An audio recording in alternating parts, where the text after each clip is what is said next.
আসসালামু আলাইকুম। সালামের জবাব দিতে হয় না, আবার বলেন আসসালামু আলাইকুম। ইন্নাল হামদালিল্লাহ নাহমাদুহু ওয়া নাস্তাঈনুহু ওয়া নাস্তাগফিরুহু ওয়া নু'মিনু বিহি ওয়া নাতাওয়াক্কালু আলাইহি ওয়া নাউযু বিল্লাহি মিন শুরুরি আনফুসিনা من يهد الله فلا مضل له ومن يضلل فلا هادي له وأشهد أن لا إله إلا الله وأشهد أن محمدا عبده ورسوله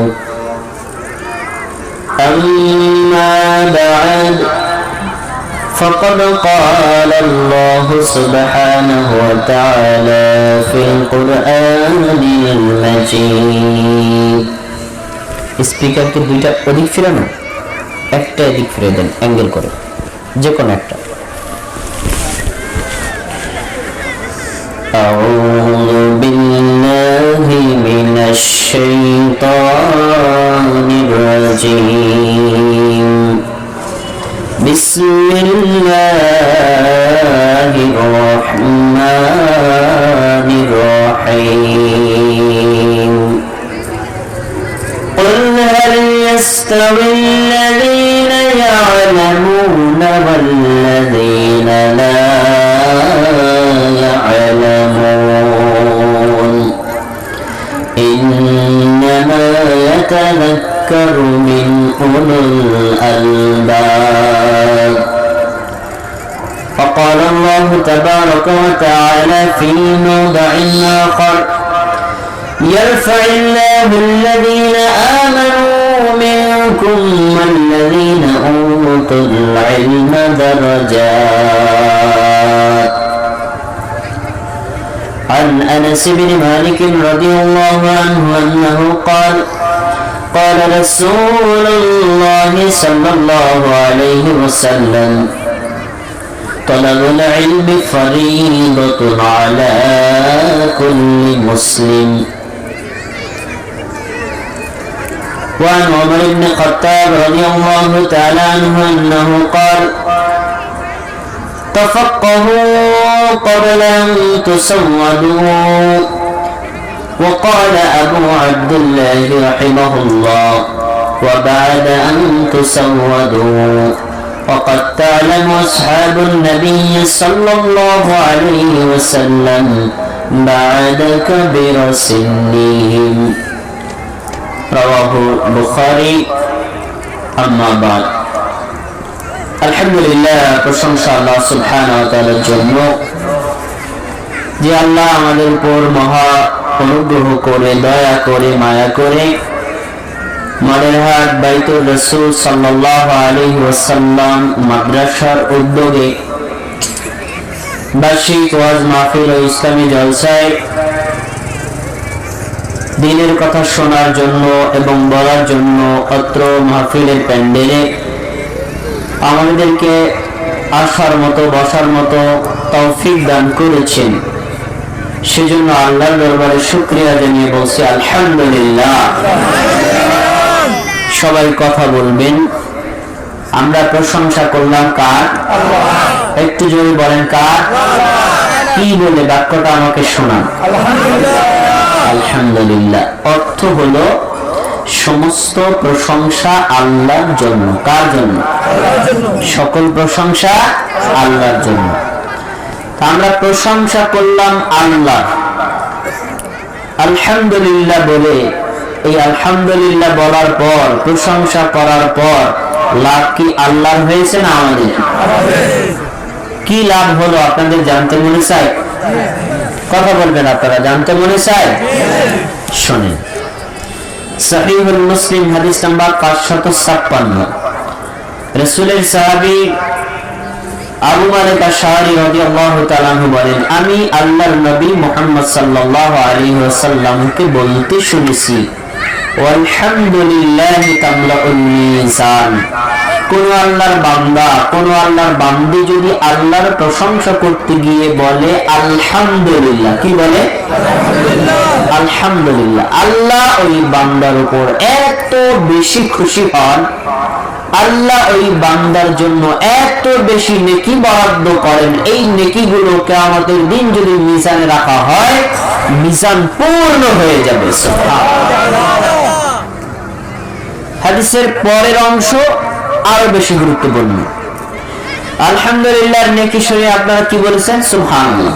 পরের অংশ, ওয়াসুবহানাল্লাহি ওয়ালহামদুলিল্লাহি তামলাউ আও তামলাআন মা বাইনাস সামাওয়াতি ওয়াল আরদ। কোন আল্লাহর বান্দা অথবা কোন আল্লাহর বান্দী যদি একবার বলে সুবহানাল্লাহ, কি বলেন? আরেকবার বলে আলহামদুলিল্লাহ, কি বলেন? তার মানে সুবহানাল্লাহ আলহামদুলিল্লাহ দুইটা জিকির যদি করে, আসমান থেকে জমিন পর্যন্ত, পশ্চিম থেকে পূর্ব পর্যন্ত, উত্তর থেকে দক্ষিণ পর্যন্ত, মাঝখানে যত ফাঁকা জায়গা আছে, আল্লাহ ওই বান্দা বান্দির জন্য নেকি দ্বারা পূর্ণ করে দেয়। তাহলে আলহামদুলিল্লাহ নেকি আছে না নাই? সুবহানাল্লাহ বলার নেকি আছে না নাই? এই নেকি কম না বেশি? কিয়ামতের দিন আমাদের নেকি বেশি দরকার হবে না কম দরকার হবে? যদি বেশি দরকার হয়, এই জিকিরগুলো আমরা বেশি বেশি করব না কম কম করব? আপনি যে কোনো সময় যে কোনো অবস্থায় জিকির করতে পারেন, দোকানে থেকে, কাজে থেকে, কৃষিক্ষেত্রে থেকে, ঘরে থেকে, বাইরে থেকে, হাঁটতে চলতে, সকল অবস্থায় কাজ করবেন হাত পা দিয়ে, জিকির করবেন কি দিয়ে? মুখ দিয়ে। তাহলে মুখ তো আপনার কোনো কাজ করছে না, তাহলে জিকির করা সম্ভব না অসম্ভব? আমরা বেশি বেশি আল্লাহর জিকির করব। তো আল্লাহর জিকির করার যে বিশাল ফজিলত, আল্লাহর জিকির করার যে অনেক গুরুত্ব, একটা হাদিস আমরা জ্বলন্ত ভাবে জানতে পারলাম। এখন একটা প্রশ্ন আপনাদেরকে করি, এই যে 5 মিনিট হলো আমার আলোচনা শুরু হয়েছে, আপনারা কয়েকবার বললেন সুবহানাল্লাহ, কয়েকবার বলেছেন আলহামদুলিল্লাহ। আমরা যদি আজকে এখানে মাহফিলের আয়োজন না করতাম, আপনারা যদি মাহফিলে না আসতেন, এই সময়কে এই জিকিরটা করা হতো? এই নেকিটা আমরা পেতাম? তাহলে আজকের এই মাহফিলটা নেকি পাওয়ার কি সুযোগ আছে না নাই?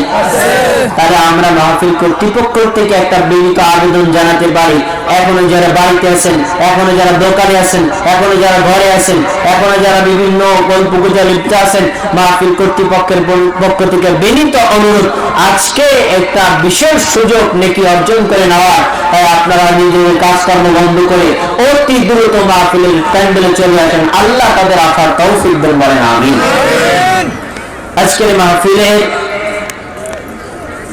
সম্মানিত সভাপতি এবং বিশেষ অতিথি, প্রধান অতিথি, বিশেষ বক্তা, প্রধান বক্তা, অত্র এলাকার গণ্যমান্য ব্যক্তিবর্গ এবং আজকে মাহফিলের যে সকল উপস্থিত দিনী ভাইরা আছেন, বিশেষ করে মডেলহাট বাইতুর রাসূল মাদ্রাসার মুহতামিম, শিক্ষকগণ এবং ছাত্রবৃন্দ, এছাড়া এলাকার গণ্যমান্য যারা রয়েছেন, বিশেষভাবে গণ্যমান্য যাদেরকে মানুষ অনুসরণ করে, সম্মান শ্রদ্ধা করে, আমরা তাদের সবাইকে, এছাড়া পর্দার অন্তরে যে সকল মা এবং বোনেরা বসে আছেন, আমাদের আলোচনা মনোযোগ দিয়ে শুনছেন, আল্লাহ সুবহানাহু ওয়া তাআলা তাদের সবাইকে দিনের সঠিক বুঝ দান করুক, আল্লাহ তাদেরকে সুস্থ রাখুন এবং তাদেরকে দিনের উপর অটল বিশ্বাস রাখুন, এই দোয়া এবং মুবারকবাদ জানিয়ে আজকের আলোচনা শুরু করছি। ওয়া মা তাওফীকি ইল্লা বিল্লাহ। মডেলহাট বাইতুর রাসূল সাল্লাল্লাহু আলাইহি ওয়াসাল্লামের মাদ্রাসার উদ্যোগে বার্ষিক ওয়াজ মাহফিলের আয়োজন করা হয়েছে। তো আজকে আমরা মাগরিব থেকে শুরু করে ঈশা পর্যন্ত আলোচনা শুনেছি। ঈশার পর ঈশার সালাত জামাতের সাথে আদায় করে কোরআন তেলাওয়াত শুনলাম।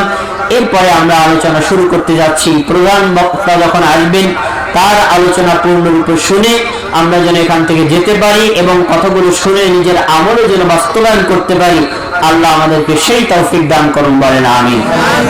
আজকে আপনাদের সামনে আমার আলোচ্য বিষয় মাহফিল কর্তৃপক্ষের পক্ষ থেকে বলা হয়েছিল আলোচ্য বিষয় হচ্ছে ইলমে দ্বীন, শিক্ষার গুরুত্ব। আমার কথাগুলো যদি বুঝতে হয়, আপনার এই আলোচনার শিরোনামটা মনে রাখতে হবে, তাহলে প্রত্যেকটা কথা আপনার জন্য উপকারী হবে বলে আমি আশাবাদী।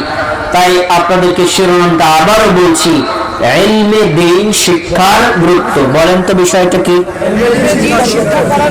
ইলমে দ্বীন, শিক্ষার গুরুত্ব। তার সঙ্গে আগে নামকরণটা জেনে নিন, বিষয়টা। এটা হলো আরবি শব্দ, আইন লাম মিম ইলমুন, যার বাংলা অর্থ হলো জ্ঞান। কি বলেন? আর দ্বীন, এটাও আরবি শব্দ। দ্বীন অর্থ হলো ধর্ম, দ্বীন অর্থ হলো জীবন ব্যবস্থা। বিশেষ করে এখানে দ্বীন দ্বারা বোঝানো হয়েছে ইসলাম। তাহলে আমরা দুটো শব্দ একত্র করলে অর্থ দাঁড়ায় ইসলামের জ্ঞান, ইসলামের বিদ্যা, ধর্মীয় জ্ঞান, ধর্মীয় বিদ্যা। এরপরে হলো গুরুত্ব, তার মানে ধর্মীয় বিষয়ে জানার গুরুত্ব আছে না নাই? ইসলাম ধর্ম পালন করতে হলে জানতে হবে নাকি না জানাই পালন করা যাবে? জানা দরকার আছে না নাই? এটা অত্যন্ত গুরুত্বপূর্ণ একটা বিষয়। আমাদের সমাজে আমরা অধিকাংশ মুসলিমকে দেখতে পাই, তারা বংশগত মুসলিম, বাপদাদা করে এসেছেন ইসলাম ধর্ম পালন। সেই সিলসিলায় আমরা নিজেদের ধর্ম পালন করি, কিন্তু ইসলাম ধর্ম বুঝে শুনে পালন করা মানুষের সংখ্যা কম না বেশি? আর আন্দাজে সমাজের রাত, বাপদাদা রেওয়াজ, তাদের নীতি অনুযায়ী চলছে, এদের সংখ্যা কম না বেশি? এজন্য দিন সম্পর্কে আমাদের জেনে বুঝে তারপরে পালন করতে হবে। দিন সম্পর্কে জানার গুরুত্বের একটা জ্বলন্ত দৃষ্টান্ত পেশ করছি। আজকের এই মাহফিলটা কিসের পক্ষ থেকে বলেন তো? কিসের পক্ষ থেকে? বাইতুর রাসূল সাল্লাল্লাহু আলাইহি ওয়াসাল্লামের মাদ্রাসার পক্ষ থেকে। তার মানে এই মাদ্রাসা ইলম প্রচার এবং ইলম চর্চার একটা কেন্দ্র। দ্বিতীয়, তারা তো ওখানে ছাত্রদেরকে শিখায়, ছাত্রীদেরকে শিখায়, কিন্তু বয়স্ক যারা আছেন তারা তো শেখার সুযোগ পান না। তাদেরকে নিয়মিত শেখার সুযোগ যদিও তারা করতে পারেন না, কিন্তু বার্ষিক একটা সময় আপনাদেরকে দিন শিক্ষার ব্যবস্থা করেন। তারই জন্য আজকের এই আয়োজন। আজকে আমরা কোরআন থেকে, হাদিস থেকে এবং আমল করে যে সকল আলোচকরা থাকবেন তারা আলোচনা করবেন, সেখান থেকে আমরা কিছু শিক্ষণীয় কথা পাবো কি পাবো না? এটা তাহলে দিন জানার একটা মাধ্যম কি মাধ্যম না? তাহলে দিন জানার জন্য বিশেষ মাধ্যম আজকেই জ্বলন্ত দেখলেন। একটা হলো বাইতুর রাসূল মাদ্রাসা, আরেকটা হলো ওয়াজ মাহফিল। যদি দিন জানা, দিন প্রচার করা, দিন বোঝার গুরুত্বই না হতো, তাহলে মাদ্রাসাও থাকতো না, আর আজকের মাহফিলও থাকতো না। তা বুঝা যাচ্ছে ইসলাম ধর্ম সম্পর্কে জানার গুরুত্ব আছে না? আরেকটি জ্বলন্ত দৃষ্টান্ত দিই। আপনারা যারা ইসলামের ইতিহাস জানেন, আমাদের নবী মুহাম্মদ সাল্লাল্লাহু আলাইহি ওয়াসাল্লাম সৌদি আরবে এসেছিলেন, মক্কা নগরীতে জন্ম নিয়েছিলেন, অতঃপর সেখান থেকে দ্বীনের দাওয়াত দিয়েছেন। যেই সময় তিনি দ্বীনের দাওয়াত শুরু করেছিলেন, সেই সময়টাকে ইসলামের ইতিহাসে একটা যুগ বলে নামকরণ করা হয় আরবিতে। এই যুগটার নাম কি কেউ বলতে পারেন? অনেকেই জানেন। কি নাম কি বলেন আপনারা?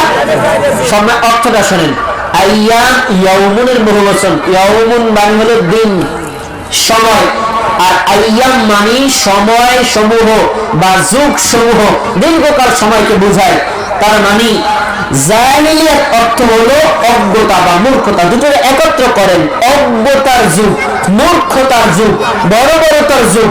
আমাদের নবী যেই সময় ইসলাম ধর্ম প্রচার শুরু করেছেন, সেই সময়টাকে বলা হয় মূর্খতার যুগ, বর্বরতার যুগ, অশিক্ষিতদের যুগ।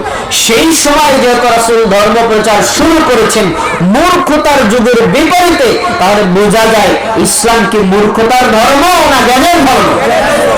ইসলামকে জানার ধর্ম না না জানার ধর্ম?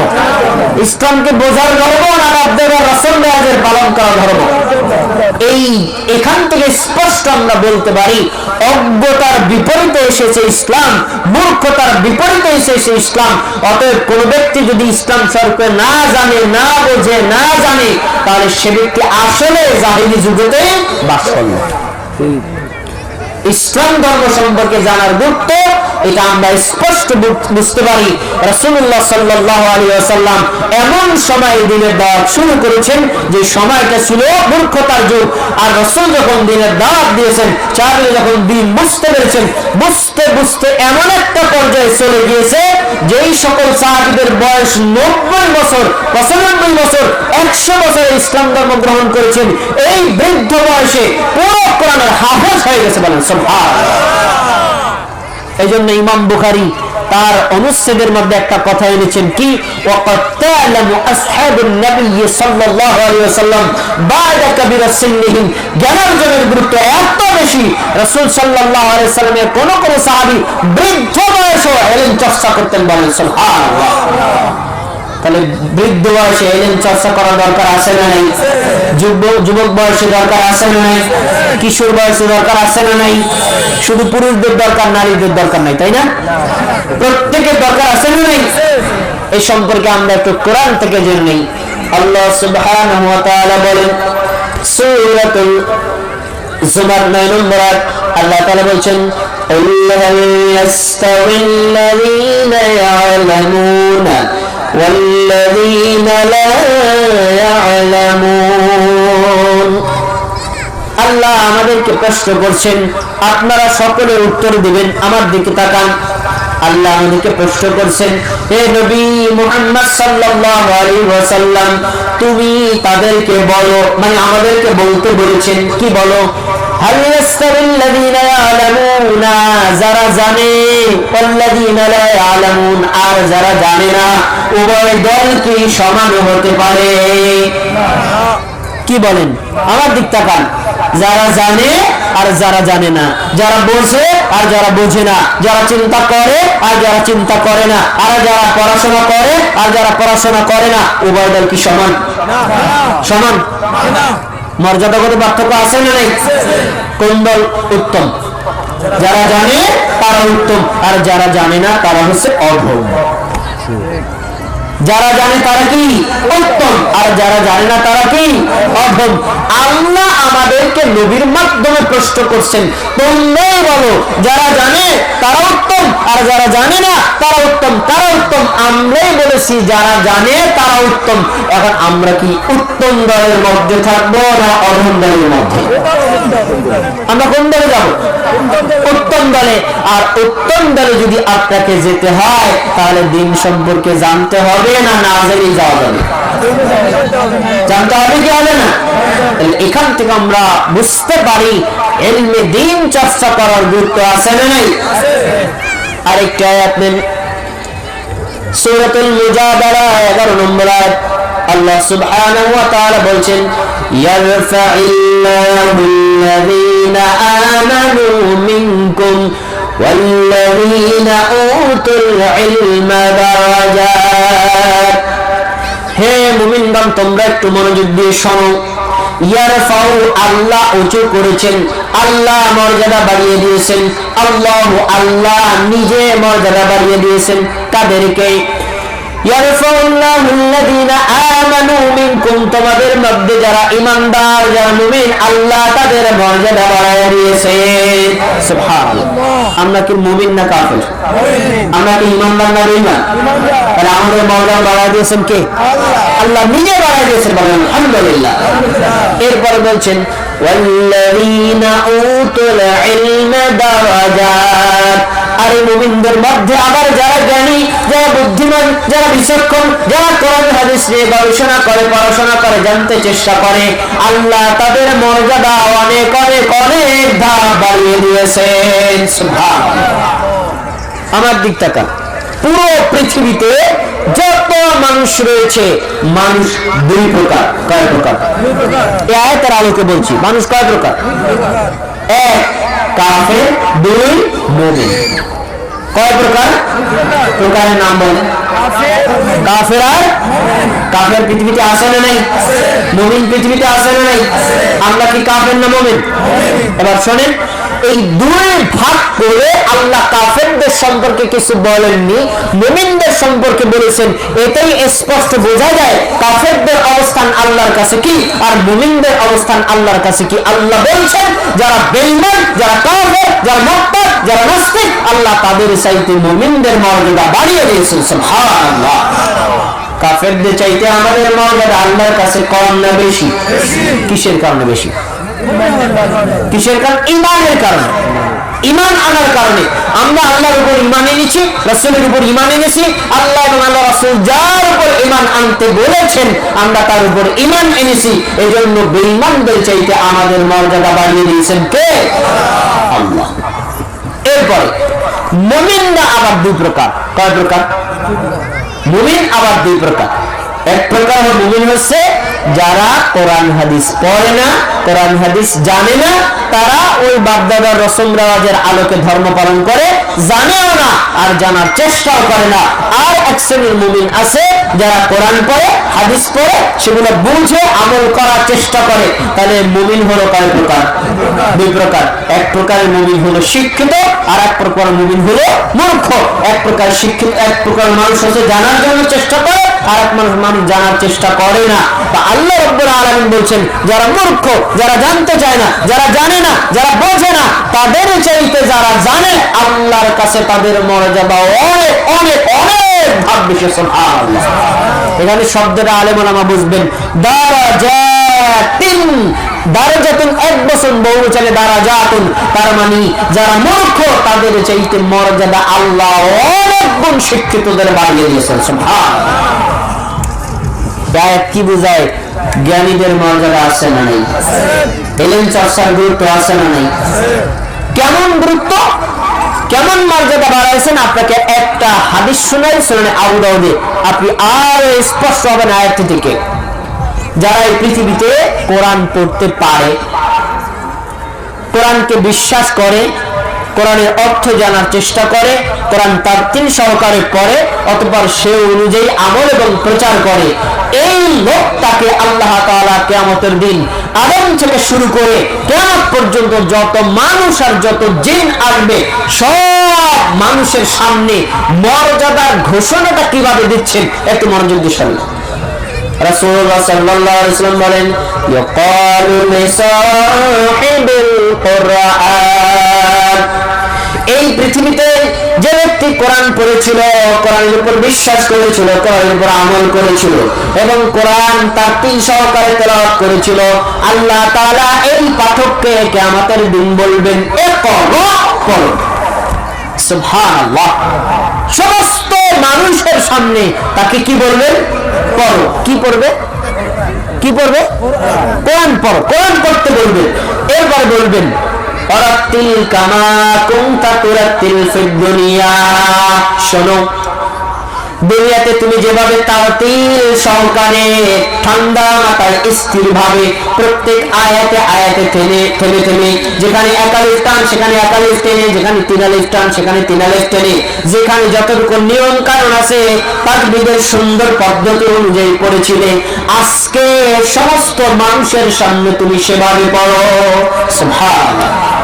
তার মানে যারা দুনিয়াতে তাফসীর সহকারে পড়বে না, তাড়াহুড়া করে পড়বে, কোনো মতে পড়বে, কোরআন পড়ার কোনো বিশুদ্ধ হবে না, এদেরকে আল্লাহ অনুমতি দিবেন না। যারা তাফসীর সহ করবে তাদেরকে আদেশ করবেন পড়ো। এরপর কি বলেন? আরেকটা হাদিসটা খুব গুরুত্বপূর্ণ, ওর তাকি, পড়ো আর জান্নাতের উপরের ধাপে আরোহণ করো বলেন। সুবহানাল্লাহ। এখন তার কোন জায়গায় গিয়ে থেমে যাবে এটাও হাদিসে উল্লেখ করা আছে, ফাইন্না মানজিলা আখিরা আয়াতান তাকরাহুহা, শোনো তুমি পড়তে থাকো, একটা আয়াত পড়বা তোমার এক ধাপ জান্নাত উপরে, আরেকটা আয়াত পড়বা আরেক ধাপ জান্নাত উপরে, আরেকটা আয়াত পড়বা আরেক ধাপ জান্নাত উপরে। এভাবে পড়তে পড়তে কোরআন মাজিদে ৬২৩৬টি আয়াত আছে, সবগুলো আয়াত যদি তুমি পড়তে পারো তোমার মর্যাদা আজকে ৬২৩৬টা স্তরে উঠিয়ে দেওয়া হবে। তাহলে এই হাদিস স্পষ্ট প্রমাণ করে যারা কোরআন জানে, যারা কোরআন পড়ে, যারা কোরআন অর্থ বুঝে, যারা কোরআন তাফসীর সহকারে পড়ে এবং সে অনুযায়ী আমল করে, এই জ্ঞানী মানুষদের মর্যাদা আল্লাহর কাছে আছে না নেই? কিয়ামতের দিন সমস্ত মানুষের সামনে আল্লাহ তাদের মর্যাদা দেখিয়ে দিবেন। আমরা কি মর্যাদাশীলদের তালিকায় থাকতে চাই কি চাই না? তাহলে আপনার সন্তান যারা আছেন, নিকটবর্তী আছেন, তাদের সন্তান সন্তান নাতি নাতনি যারা আছেন, তাদেরকে কোন মাদ্রাসায় দিবেন? কোন মাদ্রাসায় দিবেন নাম বলেন? বাইতুর রাসূল সাল্লাল্লাহু আলাইহি সাল্লাম মাদ্রাসায় দিবেন। এখান থেকে বিশুদ্ধ কোরআন তেলাওয়াতটা শিক্ষা দেন। এরপরে আপনি আলিয়ায় দেন, কওমিতে দেন, ঢাকা দেন, বিদেশে দেন, এটা আপনার ইচ্ছা, কিন্তু ফাউন্ডেশনটা আপনার এলাকা থেকে শুরু হোক। কথা ঠিক কিনা বলেন? এজন্য আমাদেরকে কোরআন শিক্ষার ব্যাপারে অত্যন্ত গুরুত্ব সহকারে সন্তান সন্ততিকে শিক্ষা দিতে হবে। আর যারা বয়স্করা রয়েছেন তারা যদি শিখতে চান, মাদ্রাসার মোহতামিম সাহেবকে ধরেন। আপনার মাদ্রাসায় যিনি নুরানি প্রশিক্ষণ প্রাপ্ত, অল্প দিনে যিনি কোরআন শিখাতে পারেন, আমাদেরকে একটু সময় দেন, তারা আমাদেরকে একটু নির্দিষ্ট সময় দেন, ইনশাআল্লাহ তাদের মন মানসিকতা আছে, যদি আপনারা শিখতে চান তারাও শেখানোর ব্যবস্থা করে দেবেন বলেন ইনশাআল্লাহ। সম্মানিত দিনী ভাইয়েরা, কোরআনের দুটি আয়াত বললাম। এখন আমাদেরকে বুঝতে হবে আমরা যে ইলমে দ্বীন শিক্ষা গ্রহণ করব, আমাদের উদ্দেশ্যটা কি, কেন, কারণ কি? আমরা ইলম শিক্ষা করি এক একজনের এক এক থিওরিতে। কেউ ইলম শিক্ষা গ্রহণ করি এই জন্য আমি একজন আলেম হব, মানুষ আমাকে আলেম বলবে। কেউ ইলম শিক্ষা গ্রহণ করে এই জন্য বলবে আমি সুন্দর করে কোরআন তেলাওয়াত করতে পারি, মানুষ বলবে ওরে আল্লাহ কত বড় কারি। কেউ বলবে আমি অত বড় একজন বক্তা, এই বক্তা শোনার জন্য। কেউ বলবে আমি আলেম আমাদের ভুল বলবো, তাদের ভুল ধরার জন্য। এক একজন এক একটা থিওরিতে পড়ে, কিন্তু আসলে ইলমে দ্বীন চর্চার উদ্দেশ্য হবে কি বলেন কি? কার সন্তুষ্টির জন্য? একমাত্র কাকে সন্তুষ্ট করার জন্য? এটা একটা মৌলিক বিষয়। আপনি শুধু ইলম চর্চার ক্ষেত্রে নয়, সালাতের ক্ষেত্রে, সিয়ামের ক্ষেত্রে, হজের ক্ষেত্রে, যাকাতের ক্ষেত্রে, দানের ক্ষেত্রে, সকল ক্ষেত্রে আমরা কার জন্য এগুলো করব বলেন তো? কার জন্য? আল্লাহ সুবহানাহু ওয়া তাআলার সন্তুষ্টির জন্য আমলগুলো করা প্রত্যেক মুমিন মুসলিমের জন্য অতীব জরুরি। একটা হাদিস রে সুনানে আবু দাউদের হাদিস, রাসূলুল্লাহ সাল্লাল্লাহু আলাইহি ওয়াসাল্লাম বলেন, মান তাআল্লামা ইলমান, যে ব্যক্তি ইলম অর্জন করলো, মিম্মা ইউবতাগা বিহি ওয়াজহুল্লাহ, যে ইলম অর্জন করার উদ্দেশ্য হওয়া উচিত ছিল আল্লাহর সন্তুষ্টি হাসিল করা। কি হাসিল করা? কার সন্তুষ্টি? তাহলে ইলম অর্জন করার মূল উদ্দেশ্য হওয়া উচিত ছিল আল্লাহর সন্তুষ্টি অর্জন করা, কিন্তু লা ইয়াতাআল্লামু ইল্লা লিয়ুসিবা বিহি আরাদান মিনাদ দুনিয়া, অথচ সে ব্যক্তি পার্থিব কোন স্বার্থ সিদ্ধির জন্য মানুষ তাকে আলেম বলবে, মানুষ তাকে বক্তা বলবে, মানুষ তাকে কারি সাহেব বলবে, মানুষ তাকে সম্মান দিবে, মানুষ তাকে বলবে উনি অনেক জানে, এরকম প্রশংসা পাওয়ার জন্য করেছে। আল্লাহ রাসূল বলেন, লাম ইয়াজিদ আরফাল জান্নাতি ইয়াওমাল কিয়ামা, কিয়ামতের দিন এই লোকটা জান্নাতে তো যাবেই না, জান্নাতের ঘ্রাণ পর্যন্ত পাবে না। জান্নাতের ঘ্রাণ কত দূর পর্যন্ত পাওয়া যায়? আর একটা হাদিসে এসেছে 40 বছরের দূরত্ব কেউ যদি দাঁড়িয়ে থাকে জান্নাতের ঘ্রাণ পেতে থাকবে। সুবহানাল্লাহ। তার মানে এই লোকটা জান্নাতে তো যাবেই না, জান্নাত থেকে এত দূরে জান্নাতের ঘ্রাণও। তাহলে আমরা কার জন্য ইলম চর্চা করব? আপনার নাতিটা দিবেন উদ্দেশ্য কি? আপনার সন্তান দিবেন উদ্দেশ্য কি? নিজে শিখবেন উদ্দেশ্য কি? তাহলে আমাদের নিয়তটাকে ফিক্স করতে হবে, আমরা একমাত্র আল্লাহর সন্তুষ্টির জন্য ইলম চর্চা করব। বলেন আমিন। আল্লাহ আমাদের ইলম চর্চা করার তৌফিক দান করুন। এরপরে এখন তো আপনাদের শরীয়তপুর উপজেলায় যারা নির্বাচন চলতেছে, আমরা ক্ষমতা গ্রহণ করার জন্য অনেক পাগল, কিন্তু জ্ঞান অর্জনের জন্য পাগল মানুষের সংখ্যা কম না বেশি? কম। এজন্য আমি প্রায় আলোচনায় এই কথাটা বলি যে ওমর ইবনে খাত্তাব রাদিয়াল্লাহু তাআলা আনহু যে কথাটা বলেছেন, প্রত্যেকটা মাদ্রাসায়, প্রত্যেকটা স্কুলে, প্রত্যেকটা কলেজে, প্রত্যেকটা বিশ্ববিদ্যালয়ে স্বর্ণের অক্ষরে এটা গেটে ফলক করে লেখা উচিত, যেন মানুষ এটা শিক্ষা গ্রহণ করতে পারে। সহিহ বুখারী কিতাবুল ইলম 100 নম্বর হাদিসটি উল্লেখ করার আগে ইমাম বুখারী রাহিমাহুল্লাহ অনুচ্ছেদের মধ্যে ওমর ইবনে খাত্তাব রাদিয়াল্লাহু তাআলা আনহুর একটা স্মরণীয় বাণী উল্লেখ করেছেন। কি বলেছেন শুনেন। ওয়াকালা উমর ওমর রাদিয়াল্লাহু তাআলা বলেন, তাফাক্কাহু ক্বাবলা আন তুসাওয়াদু, তোমরা নেতা হওয়ার আগে, নেতৃত্ব গ্রহণ করার আগে, ক্ষমতা পাওয়ার আগে, পদ পাওয়ার আগে ইলম অর্জন করো। তাহলে নেতা হওয়া আগে না ইলম চর্চা আগে? ক্ষমতা গ্রহণ আগে না ইলম চর্চা আগে? তাহলে আমরা কোনটা আগে করি? আগে ক্ষমতার জন্য পাগল, কিন্তু ইলম চর্চার ব্যাপারে আমাদের কোন আগ্রহ আছে? নাই। ইমাম বুখারী রাহিমাহুল্লাহ ওমর ইবনে খাত্তাব রাদিয়াল্লাহু তাআলা আনহুর কথার পরে নিজের একটু কথা যুক্ত করেছেন। কেউ প্রশ্ন করতে পারে নেতা হওয়ার আগে জ্ঞান অর্জন করতে হবে, তো নেতা হওয়ার পরে আর দরকার নাই, শেষ, এরকম ভাবতে পারে না কেউ? এজন্য ইমাম বুখারী বলেছেন, ওয়াকালা আবু আব্দুল্লাহ, ইমাম বুখারী রাহিমাহুল্লাহ বলেন, আবাদান তুসাওয়াদু, আরে বেটা নেতা হওয়ার পরে তো মৃত্যু পর্যন্ত ইলম চর্চা করতে হবে। তার মানে আপনি যখন জন্ম নিলেন তখন থেকে আপনার শিক্ষা শুরু। মা বাপ আপনাকে কিভাবে কি করায়, মাতৃভাষা শিখলেন মা বাবা থেকে, এরপরে ওস্তাদকে ইলম অর্জন শুরু করলেন। এইভাবে চলবে, মরণ পর্যন্ত ইসলাম সম্পর্কে আমাদের জানতে হবে, কারণ জানার কোনো শেষ নাই। আমি একটা প্রশ্ন করি, তাহলে দেখবেন আপনাদের মনে একটা প্রশ্ন জাগবে, আসলে জানার দরকার আছে না নাই? অনেক আছে, এই ও সব আছে, আমরা অনেক শুনছি, এগুলো না শুনলেও চলবে, এরকম বলে কি বলে না মুরব্বী? আছে না? দেখি আপনারা কেমন জানেন আমাদের ধর্মের নাম কি? সবাই বলে না ধর্মের নাম কি? ইসলাম। সবাই শিওর? বলেন তো ইসলাম শব্দের অর্থ কি বলেন, আর সবাই বলেন কি বলেন? সবাই একমত?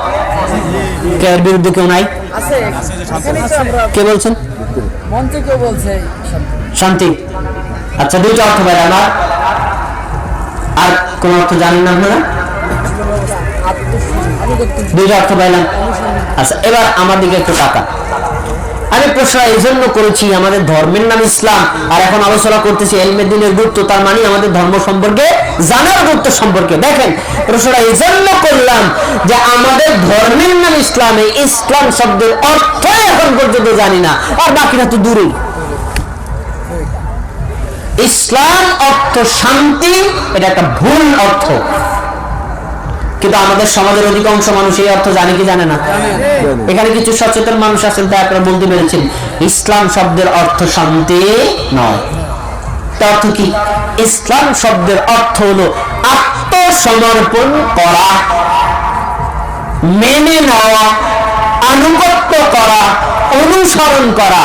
আর কেউ যদি আল্লাহর বিধানের সামনে মানে কোরআনের সামনে, কেউ যদি রাসূলের বিধানের সামনে মানে হাদিসের বিধানের সামনে আত্মসমর্পণ করে, কোরআন হাদিসের কথা মেনে নেয়, কোরআন হাদিসের আনুগত্য করে, কোরআন হাদিসকে বিশ্বাস করে, তাহলে তার ফলাফল কি শান্তি না অশান্তি?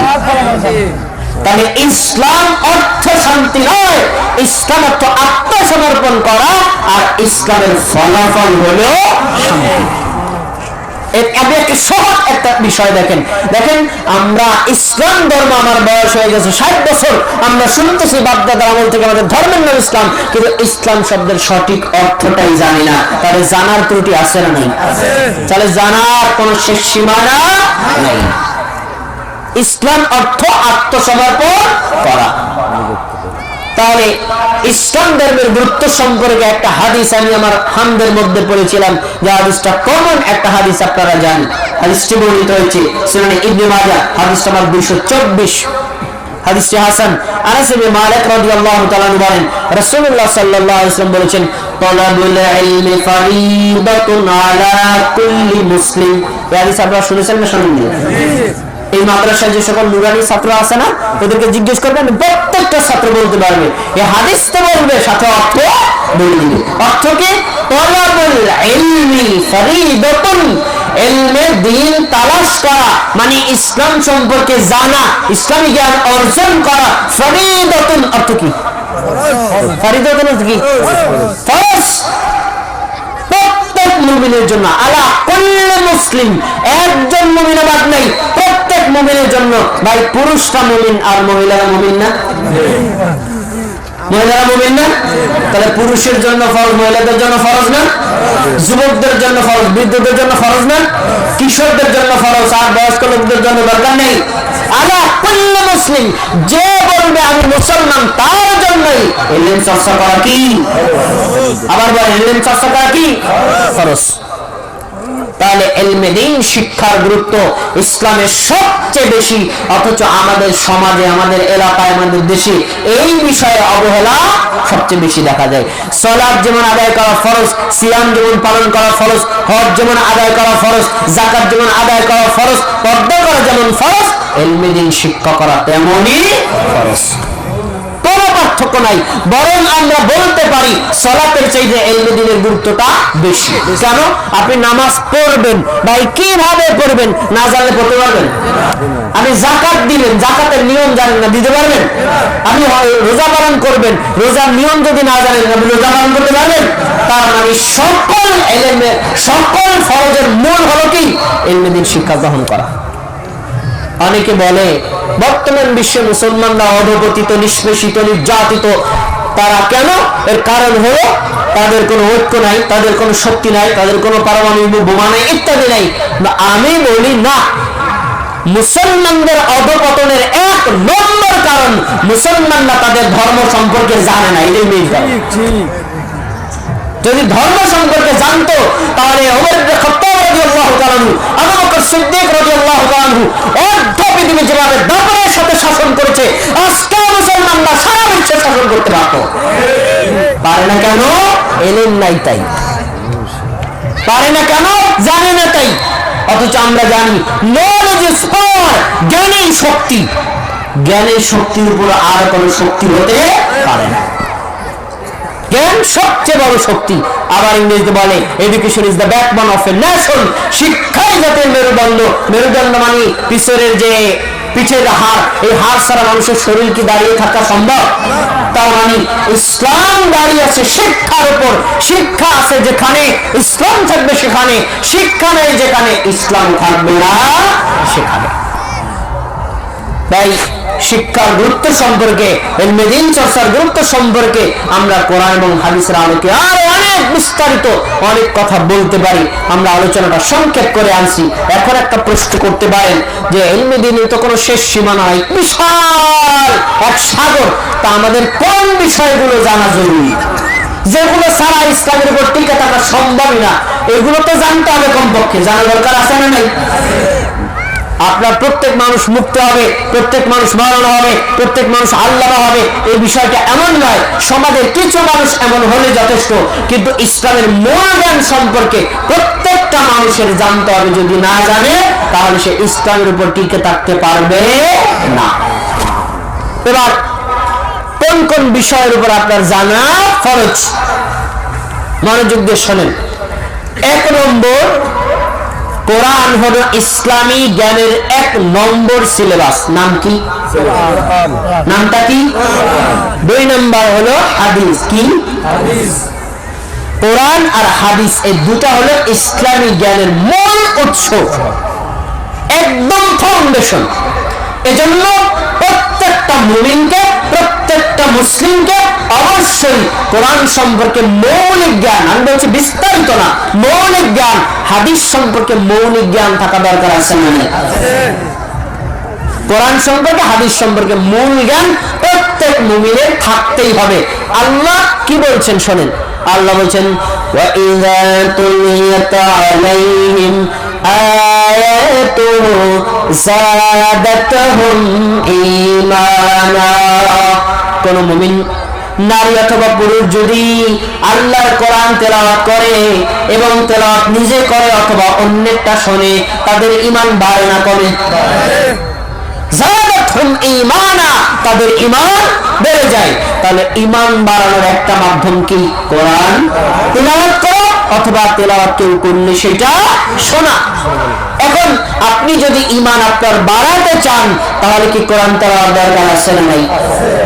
এখন একটা প্রশ্ন, আমরা তো কোরআন কতই শুনি, ইমামদের পিছনে আমাদের চোখ দিয়ে কখনো পানি আসে না, আমাদের হৃদয় কখনো বিগলিত হয় না। এর কারণ কি? কোরআনে কি পড়ছে ইমাম সাহেব আমরা অর্থ জানি না। এই জন্য অর্থ বুঝে কোরআন তেলাওয়াত করতে হবে। 1 নম্বর কোরআন আপনি পড়বেন, 2 নম্বর বিশুদ্ধ করে পড়বেন, 3 নম্বর অর্থ জেনে পড়বেন, 4 নম্বর শুধু জানার পরে কি আমল করা লাগবে না? আমল করা লাগবে না? তাহলে 4টি বিষয়ে আপনাকে অবশ্যই কোরআন সম্পর্কে রাখতে হবে। 1 বিশুদ্ধ তেলাওয়াত, 2 অর্থ জানতে হবে, 3 সেটার উপর বিশ্বাস সহ আমল করতে হবে। দেখেন আল্লাহ কি বলছে। আল্লাহ রাব্বুল আলামিন বলেন ওয়ালাকাদ ইয়াসসারনাল কুরআনা লিযিকরি ফাহাল মিন মুদ্দাকির। অবশ্যই আমি কোরআন তোমাদের জন্য সহজ করে দিয়েছি। ফাহাল মিন মুদ্দাকির, তোমাদের মধ্যে কেউ কি আছে এই কোরআন থেকে শিক্ষা গ্রহণ করবে? সুবহানাল্লাহ। এই কথা কে বলছেন? কোরআন সহজ না কঠিন? এই কথা কে বলেছেন? কিন্তু কোরআন যদি সহজ হয় তা আপনারা পারেন না, কারণ সবাই পারেন না। কেন? আল্লাহ বলেছেন সহজ, আর আমরা বানাই দিছি কঠিন। আপনার যদি বিশ্বাস না হয়, আপনার বয়স 70 বছর এখনো কোরআন শিখতে পারেন নাই, আপনার নাতির বয়স 7 বছর, আপনার নাতির বয়স 8 বছর, বাইতুর রাসূল মাদ্রাসায় পড়ে, দেখবেন কোরআন বিশুদ্ধ করে পড়তে পারে কি পারে না? তাহলে যদি কঠিন হতো ও কিভাবে পারলো? কোরআন সহজ করেছেন কে? আল্লাহ। একই সূরায় 4 বার বলেছেন গুরুত্ব দিয়ে, আমি অবশ্যই কোরআন সহজ করেছি, আমি অবশ্যই কোরআন সহজ করেছি। সূরা কমরে 17, 22, 32 আর 40 4টা আয়াতে বলেছেন আমি অবশ্যই কোরআন সহজ করেছি, আমি অবশ্যই কোরআন সহজ করেছি। তার মানে কোরআন কি সহজ না কঠিন? আমাদের জানার চেষ্টা করতে হবে কি হবে না? এরপরে শুধু কোরআন পড়েই গেলেন আজীবন, কারণ প্রত্যেকটা হরফে 10টা নেকি। আলহামদুলিল্লাহ হাদিসে এসেছে কি সুনান তিরমিজিতে, একটা হরফ পড়লে একটা নেকি, আর এই একটা নেকি 10টা নেকির সমান। তো ধরে নিলাম 10 নেকি, ঠিক আছে। আপনি কি শুধু আজীবন কোরআন রিডিংই করবেন? 10টা নেকি দরকার, অর্থ জানা দরকার আছে না? রিডিং পড়ার চাইতে অর্থ জানার গুরুত্বটা বেশি। কেউ যদি